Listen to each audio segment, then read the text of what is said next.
What's up? Welcome back to CBC. Welcome back to Chelsea Bola Channel. Yes, CBC is back. Ya, jumpa lagi di episode ke-98 kali ini. How are you guys? I hope all of you doing well today. Oke, kemarin kita sudah membahas review match yang menyedihkan ya.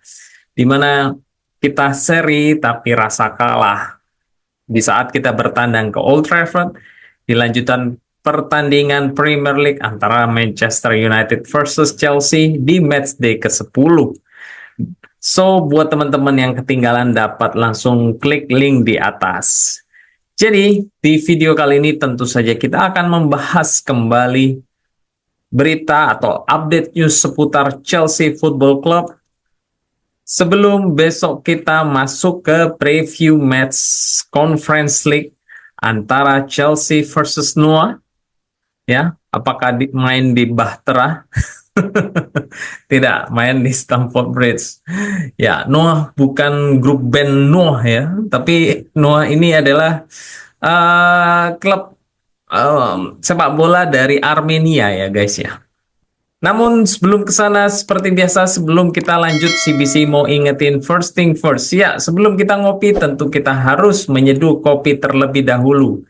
Begitu juga sebelum teman-teman lanjut menonton channel ini, mohon bantuan dari teman-teman semua untuk dapat klik tombol like.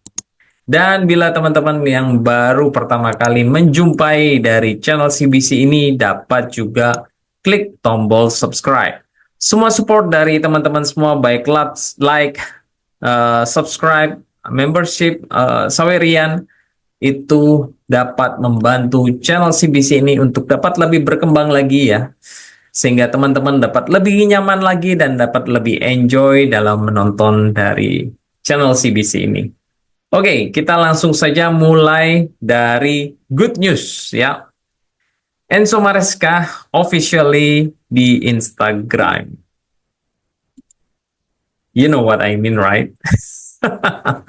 Yes, ayo netizen Chelsea lovers, dimanapun kalian berada, entah itu ada di Indonesia, di Malaysia, di Taiwan, di Hong Kong, atau dimanapun ya, yuk ramai-ramai kita DM Enzo Maresca untuk drop Roberto Sanchez, dan juga buat yang sebel juga sama Noni Madueke, yuk kita semarakan di DM Instagram dari Enzo Maresca. Supaya dia paling nggak tidak ngeklik ya, tapi baca dari sekilas, oh ini apa ini drop Roberto Sanchez. Wah, jadi kalau banyak yang DM, mungkin 10-20% akan mempengaruhi dia dalam mengambil keputusan ya guys ya. Oke, next kita bahas back favorit teman-teman semua yang sempat dirumorkan keluar dari Chelsea. So, berikut update-nya. Dikutip dari Fabrizio Romano, Chelsea tidak mempertimbangkan Benoit Badiashile sebagai pemain yang akan dijual sebagaimana apa yang dia pikirkan di Stamford Bridge. Dia dianggap sebagai bagian dari proyek jangka panjang di Chelsea dan semua orang di klub sangat yakin dia ini memiliki masa depan yang cerah di klub. Next, untuk meyakinkan ada sumber lain ya, dari Ben Jacobs, memahami bahwa Chelsea tidak ingin menjual Badiashile, yang dimana tetap dihormati di Stamford Bridge. Dia bagian dari proyek jangka panjang dan dipandang memiliki masa depan yang cerah. Statistik menunjukkan jangkauan umpan Badiashile termasuk yang terbaik untuk back di Eropa dan dia berkembang dengan baik di Cobham. Chelsea yakin Badiashile memberikan persaingan yang sangat baik di dalam skuad yang sangat kompetitif. Dia juga merupakan pemain yang serba bisa, sehingga bisa digunakan sebagai back tengah kiri, back kiri, atau bahkan berpasangan dengan Levi Colwill sebagai back tengah kanan, seperti yang dia lakukan saat melawan Liverpool di saat dia menggantikan Tosin.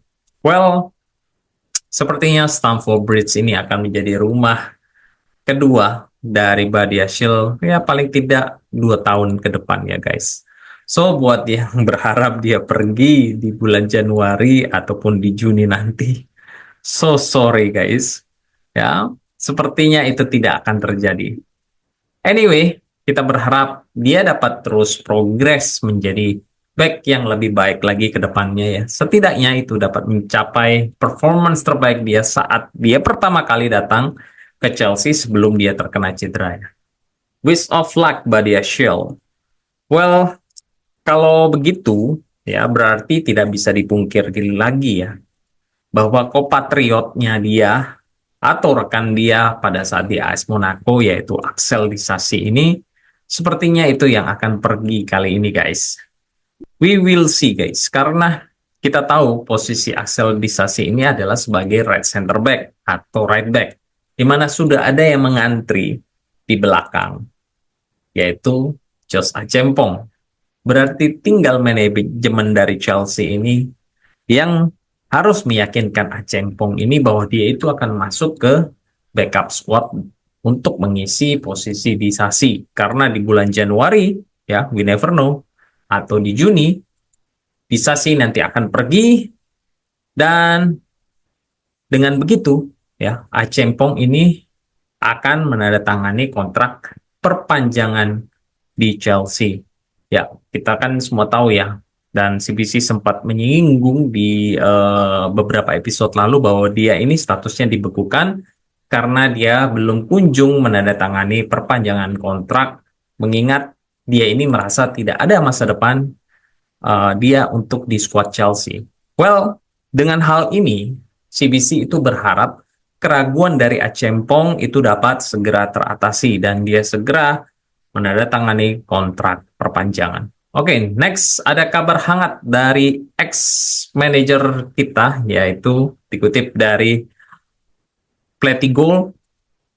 Frank Lampard adalah salah satu kandidat untuk mengambil alih manajer yang baru di AS Roma. Yes, kita semua tahu ya bahwa AS Roma ini di bawah kepelatihan Ivan Juric sedang tidak baik-baik saja ya. Karena saat ini mereka itu terdampar di posisi ke-12 ya di Serie A. Well, I don't know ya. Dengan minimnya track record dari Lampard sebagai pelatih, saya rasa cukup sanksi. Tapi kita tidak tahu guys. Lampard ini kan track recordnya tidak cukup baik ya di Chelsea dan dia itu cenderung mempromosikan para pemain muda. Di samping itu hal positifnya ya bukan rahasia lagi jika di Liga Serie A atau Liga Italia itu sedikit lebih lambat ya ritmenya ya daripada di Liga Inggris. Jadi mungkin manajemen dari AS Roma ini menganggap atau berpandangan Lampard ini berpengalaman mengingat dia ini melatih klub dari Liga Inggris ya. Dan dengan begitu diharapkan dia ini dapat mengimplementasikan permainan cepat di Liga Inggris ke AS Roma untuk bermain lebih cepat lagi dan lebih flawless ya. Mengingat Frank Lampard ini mempunyai cukup baik di pertama kali dia melatih dari Chelsea sempat di peringkat 3 atau peringkat 4 ya saat dengan para pemain muda dari Akademi Chelsea ya. Dan kita tidak tahu apakah itu suitable job dari AS Roma ini untuk Lampard. Please komen di kolom komentar. Tapi apapun itu ya, CBC tetap mendukung Lampard sebagai legend dari Chelsea. Oke, next kita punya kabar yang mengkhawatirkan. Dikutip dari Bobby Vincent, Chelsea sedang menghadapi penantian penuh kecemasan terhadap Cole Palmer. Enzo Maresca mengkonfirmasi pemain berusia 22 tahun itu mengkompres lututnya dengan es setelah pertandingan kemarin. Mudah-mudahan cedera akibat benturan tersebut dan tidak terjadi lebih dari itu. Chelsea sudah mendapat libur di hari ini dan Cole Palmer tidak masuk dalam skuad UCL untuk menghadapi Noah. Oke, kita harapkan Cole Palmer dapat segera pulih dan tidak terjadi hal yang serius ya. Karena peran dari Cole Palmer ini sangat-sangat vital di squad dari Chelsea. Oke, next kita punya kabar dari pemain akademi kita yang direbut oleh Liverpool beberapa bulan yang lalu. Dikutip dari Mike Keegan, Chelsea marah setelah Liverpool merekrut Rio Numoha dan pengadilan akan dipanggil untuk memutuskan berapa banyak kompensasi yang akan dibayarkan kepada mereka. Pejabat Chelsea sedang marah dengan rival Premier League mereka setelah Rio melakukan perpindahan pada bulan September. Ya, seperti yang CBC bahas beberapa waktu yang lalu, para pemain akademi ini kan sejatinya tidak ada nilai transfernya sebelum 17 tahun ya. Namun apabila ada kepindahan, tentu saja harus ada kesepakatan dari kedua belah pihak. Di sini Liverpool maupun Rio itu seperti menikah di bawah tangan, guys. Jadi Chelsea ini tidak sepakat, tapi tiba-tiba Rio itu pindah begitu saja. Makanya Chelsea dan manajemen, ya board of management ini geram atas tingkah atau tindakan dari Liverpool tersebut ya. Well, we will see, guys. Berapa nanti jumlah yang akan diterima oleh Chelsea atau bagaimana keputusan dari pengadilan atas hal ini.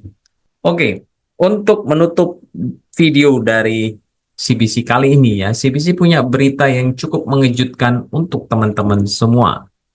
Di mana hal ini menyangkut kiper favorit teman-teman semua.